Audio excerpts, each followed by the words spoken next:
baik itu apa pantunnya? Kegerus kayu duren. Cakep itu. Kegerus kayu duren. Cakepin terus hatinya jok. Joreren. Campur ya, ngomongin campur ya. Saya dari kemarin dari Beringin Kurung juga itu Pak ya, dari pasar masuk ke sebelah kiri. Saya dari Beringin Kurung jalan, maka saya ke Beringin Kurung ya. Nah, saya lupa baca temanya, soalnya dadakan saya kan menggantikan. Ya, temanya apa lagi? Lagi temanya apa? Lupa saya mungkin. Yang pikir agak lupa. Berarti temanya apa itu Pak? Oh, temanya apa itu di spanduk? Gantikan sholat sebagai penerang dunia dan kurang satu Pak yang kelewatan. Aturan kalau aturan penerang kehidupan di dunia, penerang kehidupan di alam kubur, dan penerang di akhirat. Karena alam kubur bukan akhirat. Ya. Mari kita masuk ke tema saja Pak. Kita masuk ke tema, oke? Ya. Masih semangat? Apakah semangat sahabat-sahabat dan ibu hanya malam ini? Sholat di bawah semangat? Pengajian semangat? Kalau belum ada yang semangat dan masih males-malesan ibadah sholat di bawah waktu di masjid, saya punya resep dan doa yang pasti. Pengen doanya Pak? Pengen doanya Bu? Wabil khusus untuk bapak-bapak, pasti semangat berjamaah. Mau doanya Pak? Bismillahirrahmanirrahim. Bismillahirrahmanirrahim. Allahumma, kurang kencang. Allahumma, paksa benar. Amin. Ya, kalau yang belum semangat sholat, belum semangat rajin, baca doa ini 2 kali, cukup, gak usah 3 kali, 2 kali. Ya, sambil menatap Allah paksa benar. Insya Allah. Jadi, insya Allah sampai ke masjid. Dicoba Bu, dicoba besok Pak, yang nanti sholat subuh, coba dicoba silakan. Insya Allah. Terutama sholat subuh yang paling berat godaannya. Karena godaan sholat subuh ada 2, ada setan, ada istri. Ya maaf ini Pak, ya Pak. Begitu mau bangun pas ada orang tahid, pasti ada tahid udah sini Pak. Assalatu wassalamu alaik. Oh, kenceng amat. Enak Bu? Tuh, kenceng. Ya Imam al-Mujahidin,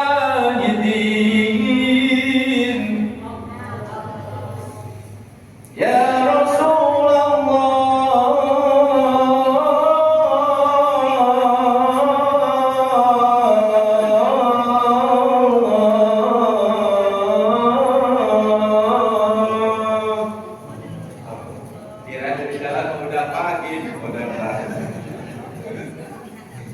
itu Pak, ketika ada selawat itu menjelang adzan, setan kumpul di ranjang-ranjang kita, setan kumpul di rumah-rumah kita.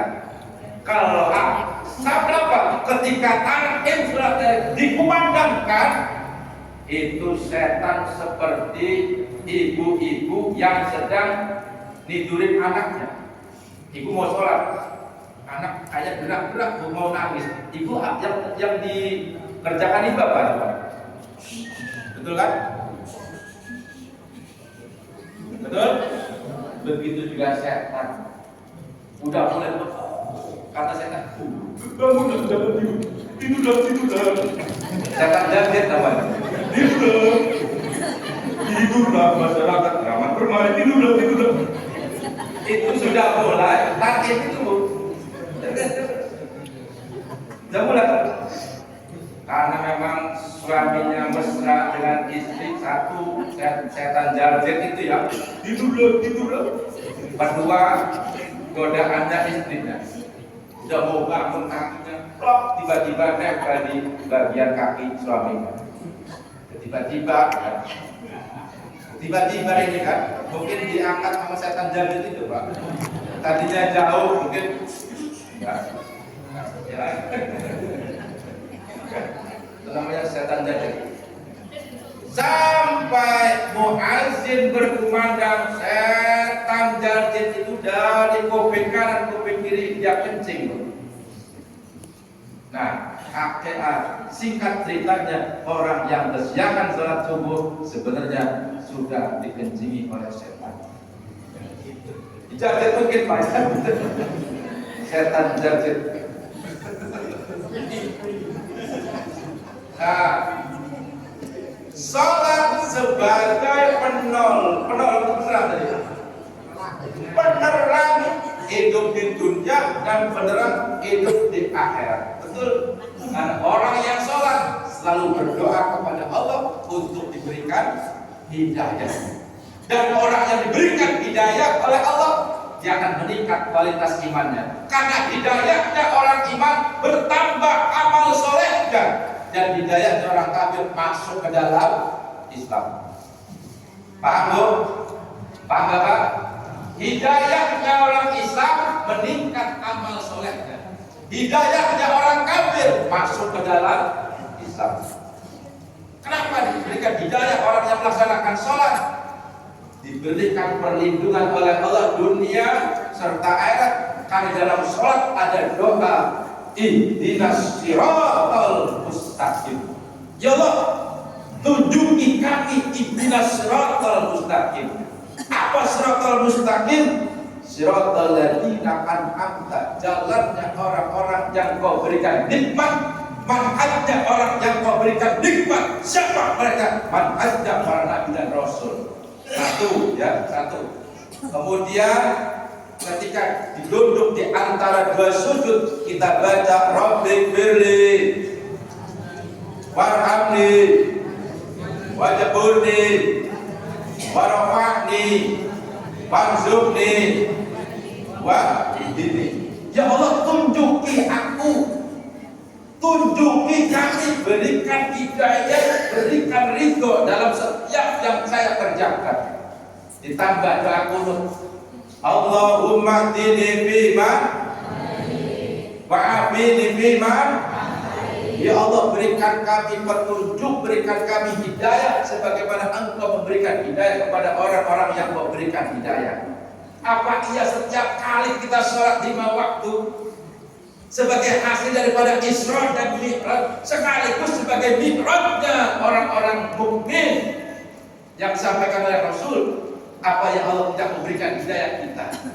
Belum 5 waktunya, belum qobliyah dan ba'diyahnya, belum tahajudnya, belum duhanya, belum qiyamul lailnya, belum witirnya. Berarti sehari semalam selama 24 jam berapa kali kita minta hidayah kepada Allah? Hitung Pak.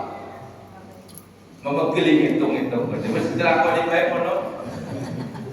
Yo, dua kan minta hidayah, mati, hormati, ihdinas siratal. Berapa kali kita minta? Makanya orang yang rajin sholat jangan kaget, tambah semangat amal yang lainnya, tambah semangat sedekah, tambah semangat baca Quran, tambah semangat duduk di majelis taklim, tambah ramah wajahnya. Makanya orang yang sholat yang wajahnya durung-durung itu sebenarnya kurang paham sholatnya, kurang meresapi. Ada itu, maaf nih, kayak sombong itu maaf Pak. Banyak saya kenalan. Saya orang rajin sholat, hidupnya hitam, tapi dia kayak sombong itu Pak. Maaf, sebenarnya dia belum bisa mengaplikasikan sholatnya dalam kehidupan bermasyarakat. Orang rajin sholat itu dia rajin, punya apa ya, sikap yang ramah, punya kepekaan terhadap orang yang membutuhkan. Maka orang yang rajin sholat, dulu pun Rasul ketika para sahabat sholat berjamaah, ketika assalamualaikum, Rasul bertanya, pulang mana pulang? Lagi sakit ya Rasul. Ayo kita tengok. Tuh orang sholat, orang jamaah, orang sholat. Kenapa sakit ya Rasul? Tengok, bawahnya lele. Kok sepi amat ya? Enggak, kalau saya Kang Haji Baikin, lebih aja coba sama cukup besar. Nanti kalau saya begini, langsung ya, silakan saya macam kemarin 2 jam ceramah Pak. Ambil tiap 2 jam. Karena tahu Pak sejam itu berapa, tahu kan? Untuk ya sejam saya tahu Bapak lah kalau berbalik sekarang itu. Tapi sekarang saya ditolong karena Allah pengen silaturahmi dengan masyarakat Keramat Permai. Karena hadiah dan berkahnya besar sekali. Ya. Saya juga bilang sama istri, dong, nggak usah nunggu-nungguin berkah. Mau ceramah di Keramat, ini mau di perumahan, nggak usah ditunggu-tunggu, nggak usah. Kalau perumahan bisa diberikan porong, gudang batu, ya, dianyer, tahu sendiri kan kalau bagian-bagian Cilegon itu. Udah mati putih merah itu ya. Udah yang di kardus, udah di rambutan, dan durian ya. Ya, ditambah itu tebel gitu ya. Ya di Cilegon, Pak Cilegon berikin burung juga, kancak. Nggak tahu kalau di Keramat Permai. Biasa aja lah, saya bercanda, jangan dianggap bercanda. Bercanda ya, jangan dianggap bercanda, jangan. Yang penting saya datang ke sini berceramah, yang penting diam. Wah, paten masalah tadi baik. Diam. Ini. Apa sih? Ampun agak. Diamalkan. Kayak ceramah penampilan banget. Kadang-kadang penceramah baik kita pengen cari pahala, kebaikannya disampaikan sudah diamalkan begitu. Amplop baik. Dari anak tuh uang ngaji. Oh, sampai di bawah banyak. Oh, Rajab dah. Isra Rajab belum. Isra Rajab belum. Kenapa kita jadikan momentum Rajab Isra dan Mi'raj ini? Jadikan kita mengambil tema sholat sebagai penolong. Karena memang yang terjadi Pak, ketika Rasul Isra itu haram Aqsa, haram Masjid Aqsa. Dari Aqsa sampai ke Sidratul Muntaha, sampai satu titik tempat yang tidak diketahui, kembali Rasul sampai berada di atas muka bumi ini, mendapatkan perintah sholat 5 waktu. Itu pun masjid juga diperintahkan ada masjid, jadi artinya masjid dan sholat 5 waktu. Memang perekat ini Pak, perekat seorang hamba kepada Allah. Kenapa sholat ini sebagai perekat? Karena dari rukun Islam yang kelima, 1, 2, 3, 4, 5. Haji bagi yang mampu. Dari rukun 5 ini tidak ada yang menggambarkan, memvisualisasikan orang menyembahkan kepada Sang Khalik. Tapi kalau nomor 2, sholat, ada ruku persis seperti orang menyembah tawadu. Ada juga sujud. Berarti dari rukun Islam 5 yang bentuknya penyembahan kepada Allah, yang bentuknya seorang hamba mengagungkan Sang Khalik, adalah di nomor 2, yaitu sholat. Kalau syahadat pengakuan, penyaksian. Kalau sholat ada ruku, ada sujud. Makanya tidak boleh ruku kepada orang. Maka ada sebagian ustaz-ustaz di keliling kita, kalau salamat nggak boleh nunduk-nunduk, nggak boleh jangan jangan begitu jangan.